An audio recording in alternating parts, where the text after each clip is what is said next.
and then hit us with booby traps.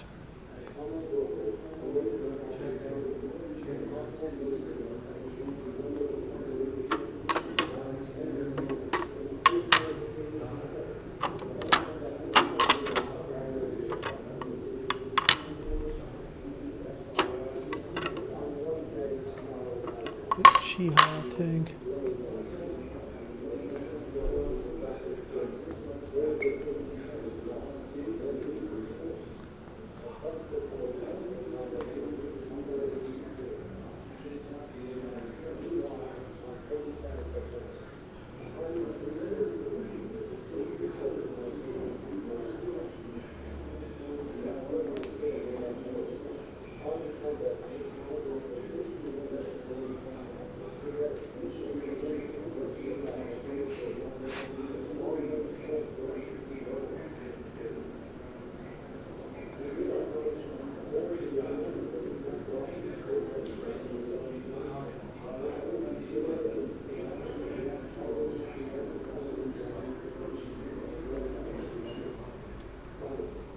Our Amtrak driver got us about 3 or 4 yards up on that roof, and the commander of that was a lieutenant. Where he came from, I don't know, but he panicked, and he started screaming, "Get out of here, get out!" They dropped the ramp. We got out. I was ready to get out of that death trap anyway. We got out, and I took about 4 or 5 steps, and I fell into a hole almost up to my neck. And I believe I would have drowned if old George Turner, and this boy was the skinniest man in the outfit. He pulled me up. Everything was wet. My pistol, my flamethrower, everything. Well, now this wasn't a beast. This was an 8 to 10 foot bus that we landed against. And we were getting these 150 millimeter mortars were coming over behind us. And I slapped this guy on the butt in front of me, and I said, "Move out!" He calmly turned around and looked at me and said, "You son of a bitch, if you want to move out, get up here." I got up there, and I found out why he didn't move out. We were getting machine gun fire on our left. But we did make it over, and we didn't get over 100 yards, 150 yards maybe. But we were in sort of an open area. There weren't any pillboxes, but we were getting shells pretty heavy there. And we tried to dig in, and there was no way you could dig a foxhole in this darn car. We were digging around trying to get ourselves protected, and about 4 o'clock that afternoon, somebody hollered, "Tanks!" And I looked around and said, "How in the hell did all our tanks get back over there?" And I realized that was Japanese tanks. And I mean, they were barreling down on us. You will not believe all hell broke loose. I mean, we were firing everything we had, bazookas, machine guns, M1, pistols, throwing gravel, you name it. We finally, and I think we had a couple of tanks. We had 2 or 3 tanks that had gotten ashore, and they did their work on them, believe me. Jeez. What I do know is this, that our morale before the Sullivan campaign was at its height. We used to call it gung-ho, and that's just what it was. We were almost in competition to see who would be the first in. Fortunately, or unfortunately, as you look at it, E Company 2nd Battalion was in the first wave. We were lucky to be in the first wave in the sense that the mortars and so forth that the Japs had didn't get loosed up until the first 2 waves got in, and the big damage was done in the following wave. We got across the airport, and with difficulty, of course. On the second day, we reached the other side of the airport on the left flank. We surrounded a concrete bunker there. Roy Jensen, he was with me on that in the 2nd Platoon. It was very thick concrete, measured something like 20 by 15 or thereabouts. And we were really hard put to make an impression on it. We called up a tank. We thought that might do it. But at that moment, we heard the scream of a dive bomber. How we heard it above all else going on, I don't know. But here we are, a company of men surrounded this bunker, and here comes this dive bomber. Maybe at an altitude of about 300 feet. He let that bomb go, and it hit that bunker dead center. Didn't hurt a single man in our company, can you imagine? But we were covered with cement stuff. Very grateful. Might have been the most perfect dive bomb of the war. Huh.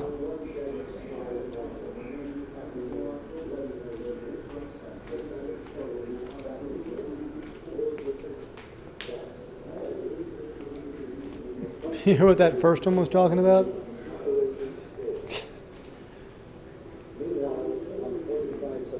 They said that the Japanese launched a surprise tank attack. He goes, all these guys on the beach, he goes, they were just sitting in a hole in the sand. And he said, oh, we heard tanks. And he said, how the hell we get all those tanks up there? And he realized, oh shit, they're Japanese tanks. And he said, he goes, all hell broke loose. He goes, we were firing flamethrowers and bazookas and pistols and rifles and throwing gravel, you name it. He said, everything that could be launched at those things we did.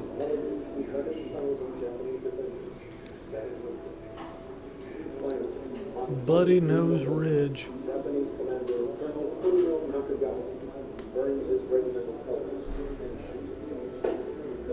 One more Brogle Mountain.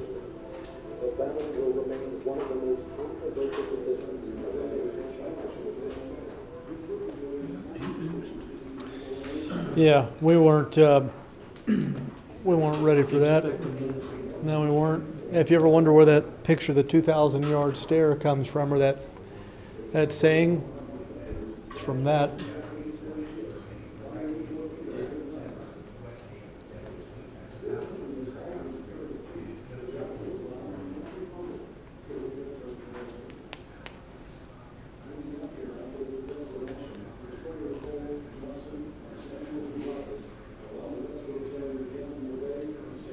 By summer 1944, the Palau Islands are occupied by approximately 30,000 Japanese troops, nearly 14,000 of them on Peleliu, 13 square miles of sand coral caves.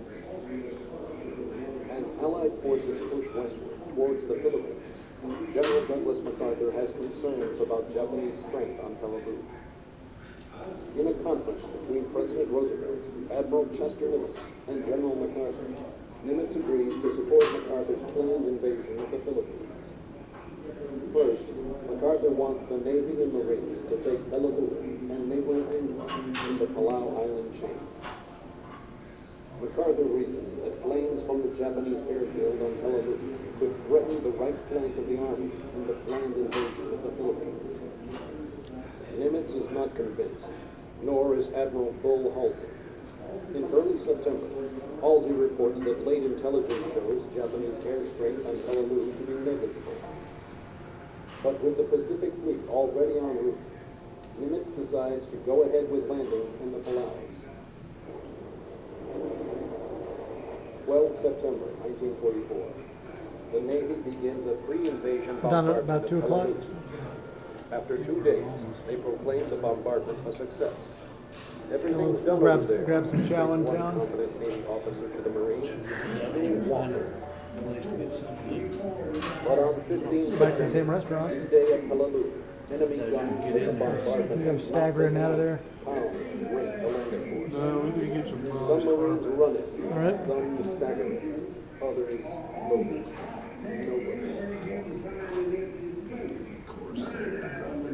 Yep. I recognize it by its bent wings, right?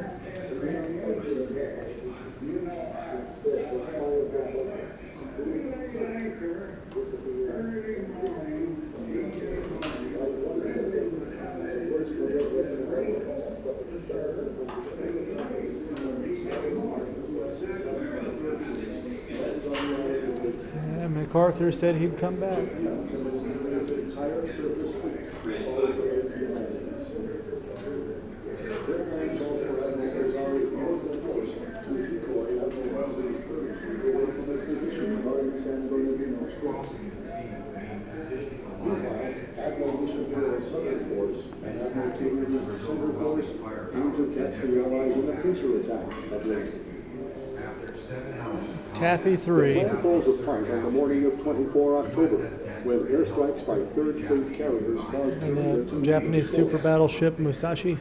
Halsey thinks that Korea is in full retreat and opts to chase after Ozawa's carriers. I had a 37 bombs and torpedoes. Korea's center force again reverses direction. Did you get it? And heads towards the now unguarded San Bernardino Strait.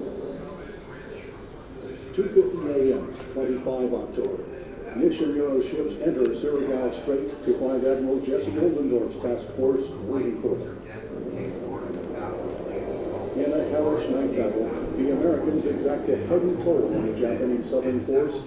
At 4:19 a.m., battleship Yamashiro capsizes and sinks. Oh, yeah. Ishimuro goes down with his ship. Daylight that same morning, Kurita's center force steams unopposed off Samar, just north of Lake shit. Island, when lookouts spot Admiral Sprague's TF-34 guarding San Bernardino? supporting the landings at Negative. There were carrier groups now engaging enemy carrier force. Sprague suddenly realizes his smaller ships are in trouble. He quickly orders Taffy 3 to steer for a rain squall. These guys were Sprague orders his crazy. escort carriers to launch their planes for an all-out attack. The carrier's outgunned defenders dash towards the Japanese heavy ships, firing torpedoes and guns. Still thinking it's Halsey's third fleet, the Japanese line begins to crumble. Kurita turns northward. In the aftermath of the desperate action, destroyers Hole, Johnson, and Samuel B. Roberts, along with escort carrier Gambier Bay, sink with heavy loss of life. Yet their sacrifice has not been in vain.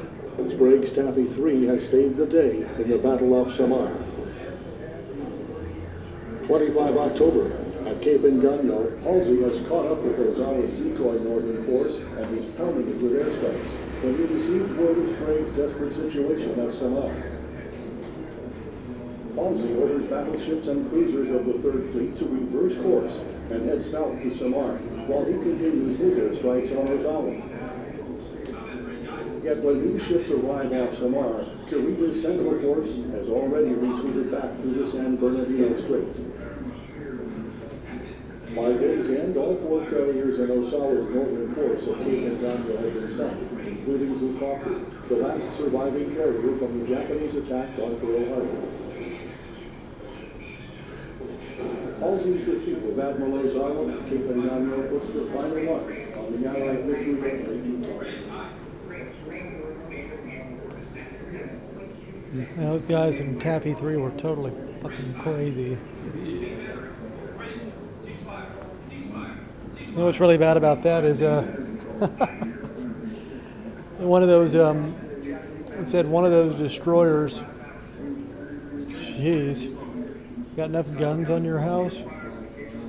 I said, well, a couple of those destroyers all lined up, turned all their torpedo tubes at the Japanese fleet.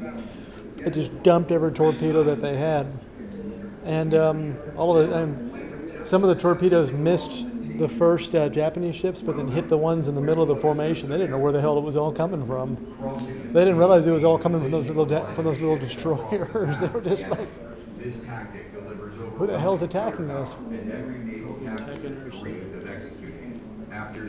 Well, actually, they did try to return fire, and a couple of the Japanese ships hit their own guys, kind of adding to the confusion, because then they were all getting hit from the opposite side, and they were freaking out what the hell is going on. And all of a sudden, our planes came in. They thought they were attacking like I said, they thought they were attacking a fleet 2 or 3 times that size. Crazy.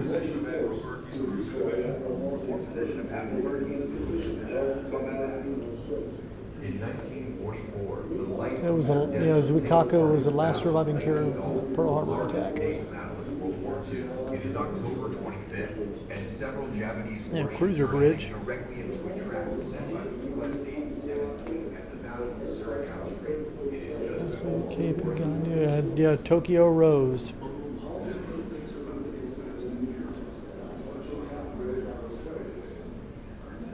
Someone talked.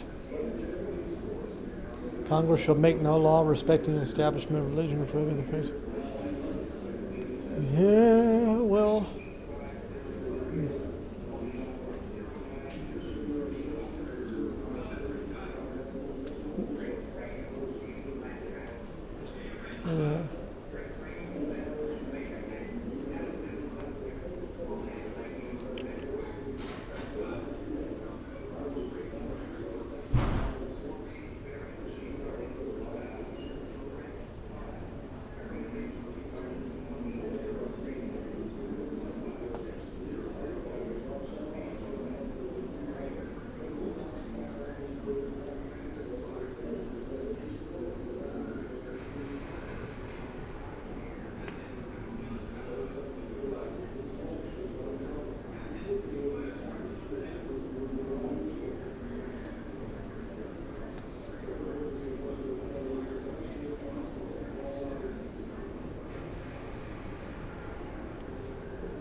Let's see here, United. They're watching us plenty. Oh, God.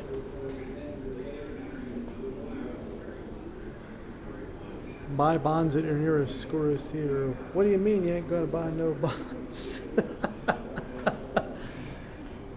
Clark Gable.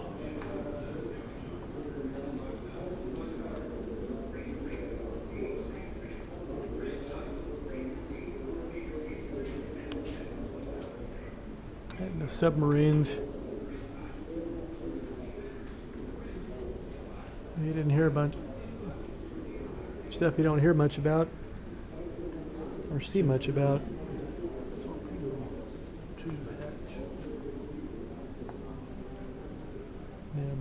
The Mark 14 torpedo. The only reliable feature of the torpedo is its unreliability. Jeez.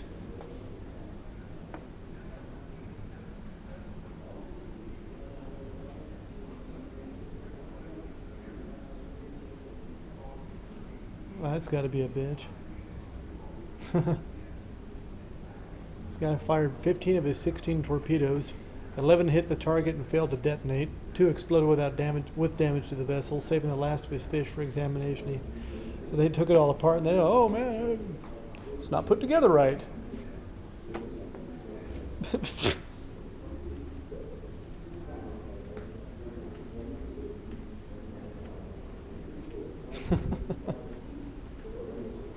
Oops.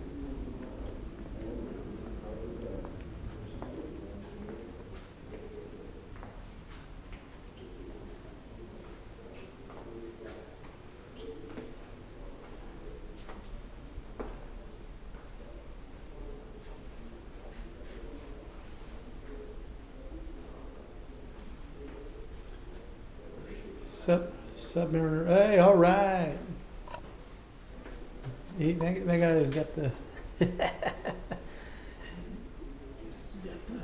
Those are probably. Well, he's got you got the right idea, man. Says why more than one periscope? Oh, what is that set up somewhere? Yeah, if you go this way. Yep. It's the Yamato. Yamato.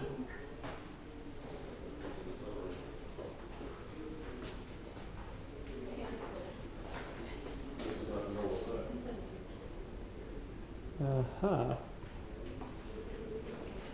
Good fool was a morale booster, except when those were Don't make the cut, man. and 40mm gun training. Just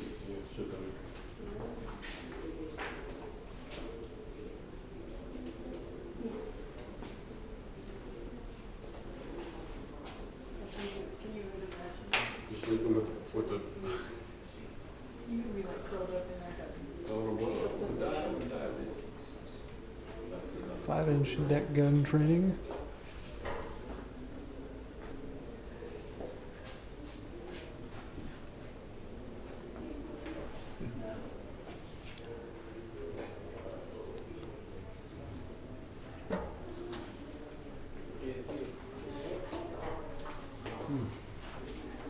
This is Nip Destroyer.